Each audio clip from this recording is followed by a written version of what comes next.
That being said, as far as promotions is concerned, and which is our chief mandate, I would like to put on the record a matter that has been already clarified by the Department of Tourism.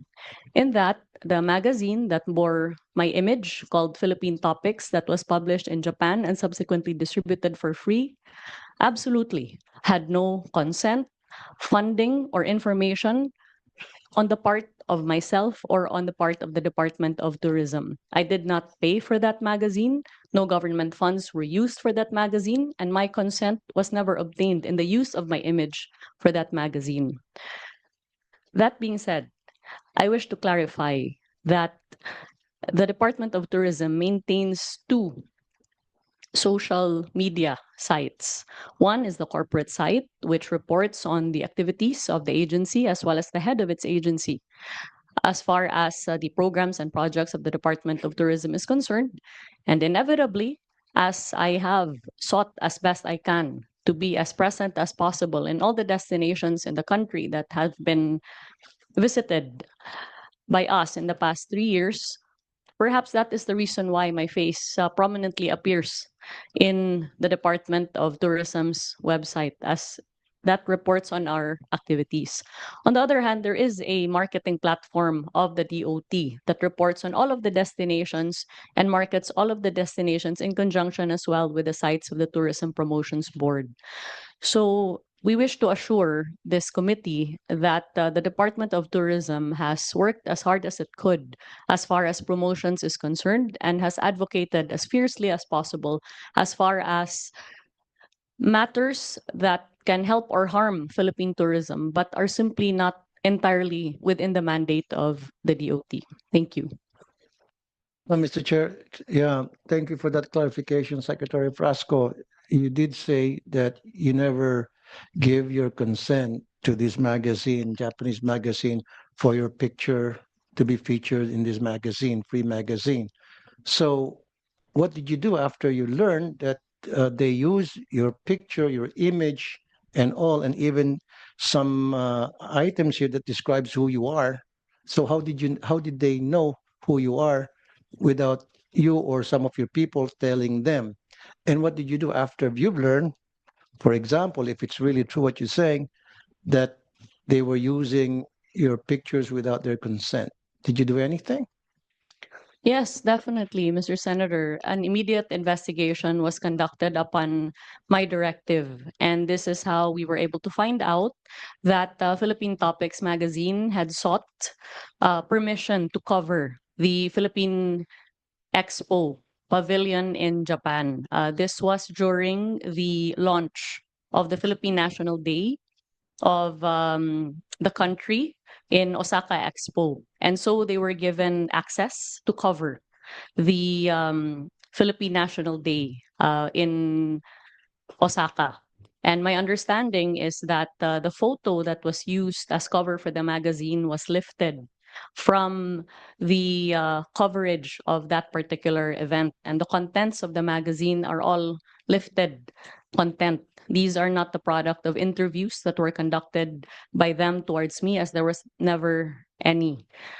Therefore, after having learned that they were given access to the Osaka Expo, a demand letter had then been sent to Philippine Topics.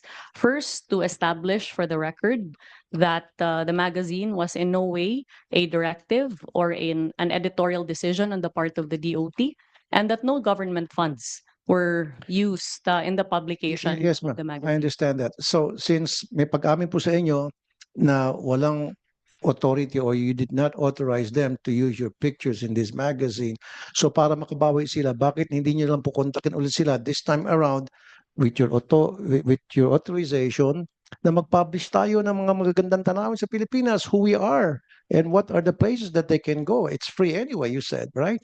So why not contact them? Parang quits na tayo. Sige, nilagay nyo kami dyan ng walang paalam. Ngayon naman, may paalam na kayo, pero itong ilalagay nyo. So we will dictate to them what we want published in their magazine since it's free. Why don't we do that? Kasi mataas ang circulations nito, I would suppose, because it's a free magazine. At maganda, glossy itong magazine na ito. So why don't we take advantage of that? My And also, understanding. ma'am, Mhm. huwag ka magalit, ano? Kasi marami na akong natatanggap ng mga, feedback from other people na pagdating sa promotions, dapat ang pinopromote yung lugar, hindi dapat yung tao. Iwas tayo dun sa personality. We have to promote yung mga pupuntang lugar. Like I said, yung underground river sa Palawan, I think it's 8 wonders of the world ata. Is that considered? Tabon Cave, so many other places that we can feature na um, maiengganyo po yung mga tourists to come over to our country. At i-minimize po natin yung mga festival. Okay, festival's good. But the tourists will not come to the Philippines because of the festival. They come to the Philippines because of our beaches, the adventure that they can take advantage of, yung mga diving sites, etc. So nakita ko kasi sa isang website ng Philippine Tourism natin, puro mga festival. Kung akong turista, ba't ako pupunta? Ayoko ng festival eh. Of course, may mga tao gusto ng festivals. Di ba? Pupunta sila mga tiatihan, kung ano-ano pa dyan, sidulog, but hindi po magbebenta sa mga tourist dyan. Ang magbebenta sa mga tourist, yung adventure, wellness, food, etc. Yun ang po advice ko. So lastly, dito po, sige, para makabawi naman tong magazine na ito, balikan nyo sila, sabi mo, this time, authorized na namin, ito yung mga magandang tanawin na pwedeng pumunta, i-promote nyo ito. Can you do that? Senator, unang-una po, hindi po ako nagagalit, nagtatrabaho lang po ako. Kaya siguro kaya po grabe po yung atake sa akin kaya hindi naman ako nagagalit, hindi na ako sumasagot, no. But I just wish to make clear na yung background ko po ay naging mayor po ako dun sa Cebu. Kaya yung manner, yung urgency, yung presence ng pagtatrabaho, ayun po yung background Okay, ko. yes ma'am. Hindi po ako sanay na magtrabaho sa loob lamang po ng opisina. Nandyan po ako on the ground. In less than 3 years po, nabisita na po natin yung lahat ng rehiyon ng Pilipinas and over around 75% of all the 83 provinces of the I Philippines. agree with you, ma'am, totally. Yeah. Hardworking po kayo. Now, sabi niyo po, yung sa magazine, wala pong consent niyo, ilagay mukha niyo. How about dito po sa mga airport sa Cebu? Nandito po yung mukha niyo, welcoming the tourists That's actually not an airport in Cebu. That I believe is in Boracay. in Boracay. Yes. Let So me instead po ng picture, like I said, Yes, yes. nothing personal with you, mama. Instead na, sabi ko kanina, personality, ba't di na lang tayo maglalagay ng mga lugar na pwedeng puntahan na para, like I said kanina, for the end time, maengganyo yung mga tao na, "Oh, sige, pupunta ko, ang ganda niyan." Di ba parang sa ibang lugar, tulad sa Dubai, if I go to other countries, sa airport pa lang nila, makikita mo na sa walls yung mga lugar na pwede pupuntahan na you're being invited to go to that place. In this case, yan po ba, may authorization po kayo na ilagay yung picture niyo dyan? Senator Tulfo, I'm really glad that you brought this up because earlier you talked about the 5 lines that people are supposed to take before they can enter Boracay Island. That's in relation to this particular situation. So this matter was brought to us as far as the 1.5 hours of waiting time before you can go into Boracay. Considering that the port is being operated by the provincial government of Aklan, we then, as far back as 2 years ago, approached the governor as well as the mayor to provide guidance as far as how they can improve the tourist experience in Boracay. This then resulted in a public-private partnership between the private sector as well as the provincial government of Aklan to introduce an electronic system that would improve those lines, reduce the number of lines from 5 to 2 or 3, I believe, and reduce the waiting time from around 1.5 hours to much less than that. As I recall, the product of the PPP was launched last year.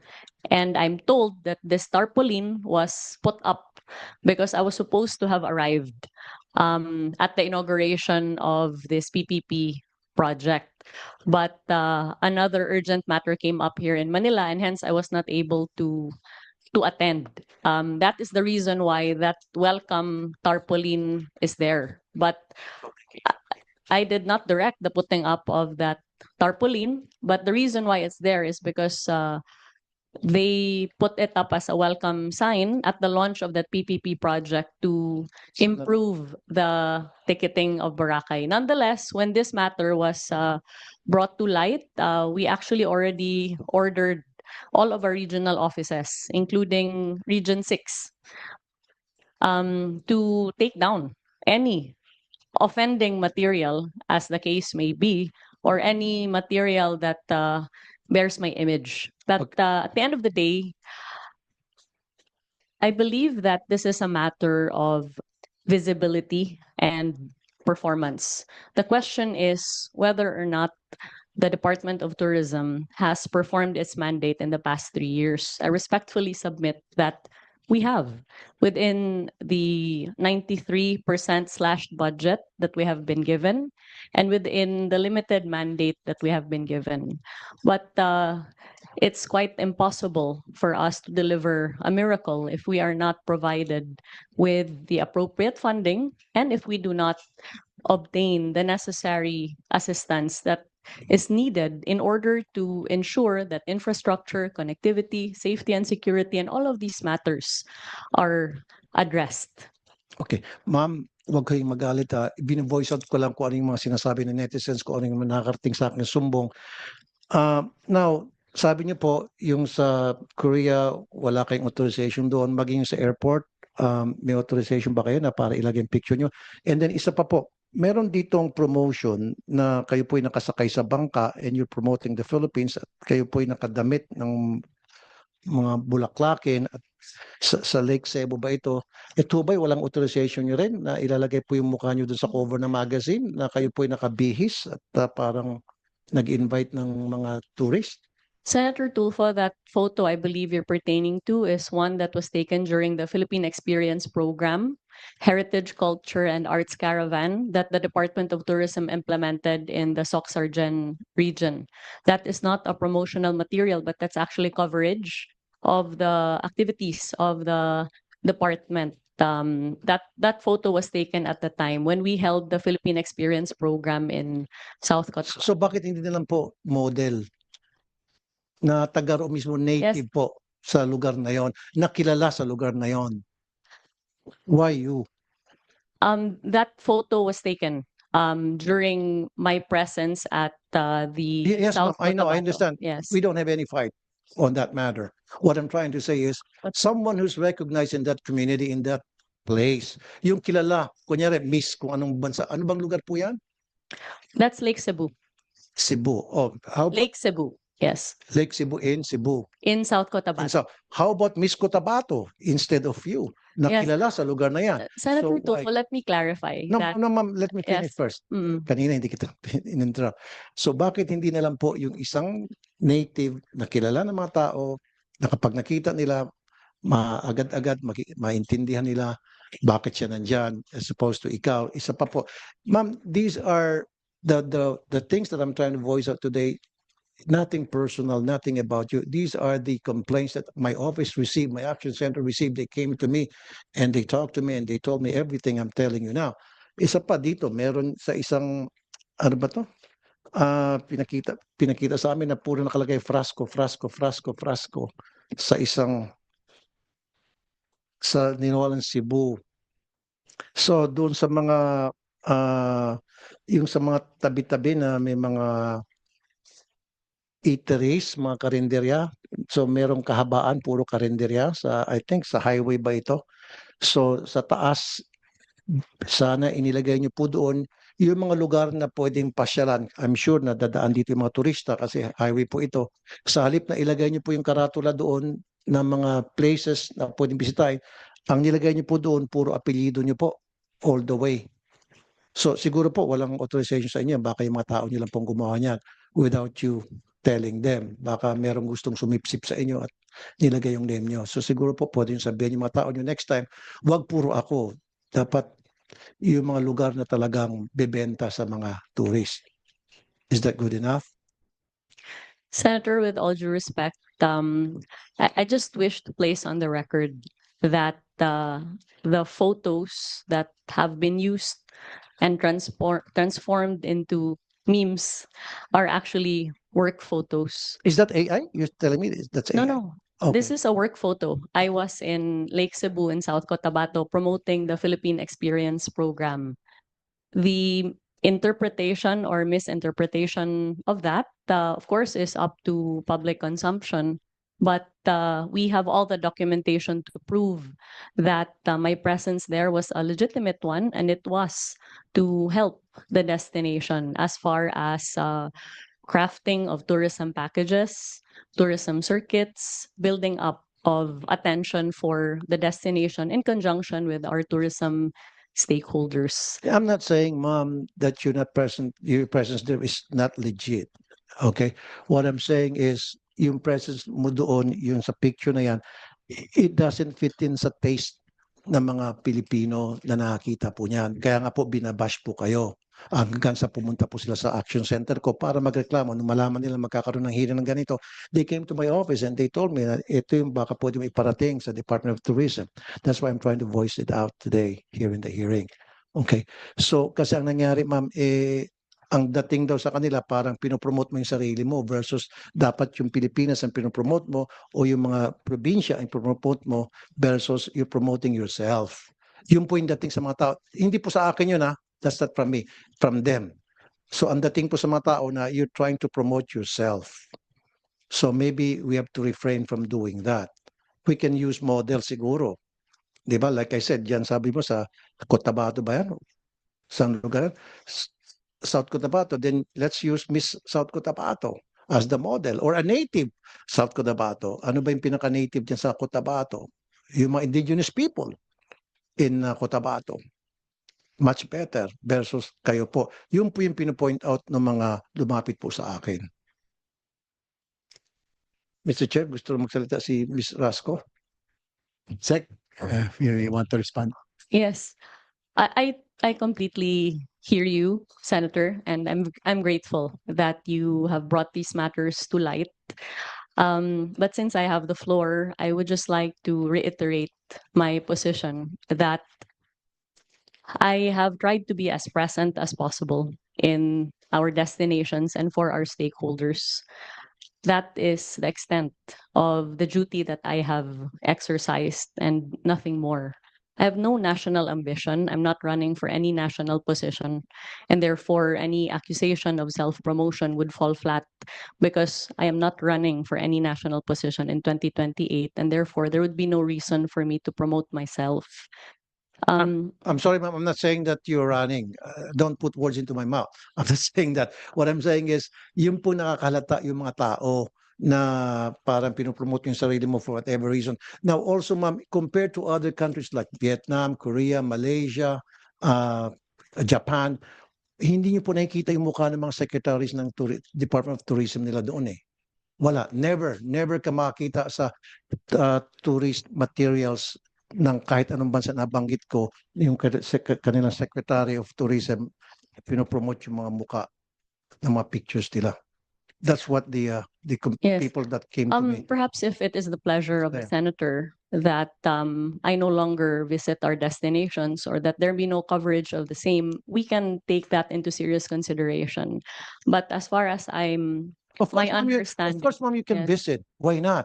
Yeah, I would even, people will appreciate you going there so that makita mo on the ground kung ano yung mga kulang, ano yung mga kailangang gawin, etc. But what we are saying here, ma'am, please, huwag mo i-promote yung sarili mo. Pag I have pumunta ko not, sa isang lugar, Senator. kung ano yung mga kulang doon, punahin mo and then punuan mo. Yun po yung point ng mga netizens na lumapit po sa akin. Okay? It has nothing to do about you. It has something to do na may problema at sinasabi na kung ano yung problema na dapat punuan natin ngayon. Senator, we would be also very happy to provide your office with all of the promotional efforts that we have made sans my face in the destinations covered in order to indicate that Thank you. the Department of Tourism has not ever ceased from promoting our destinations, notwithstanding our very, very limited budget.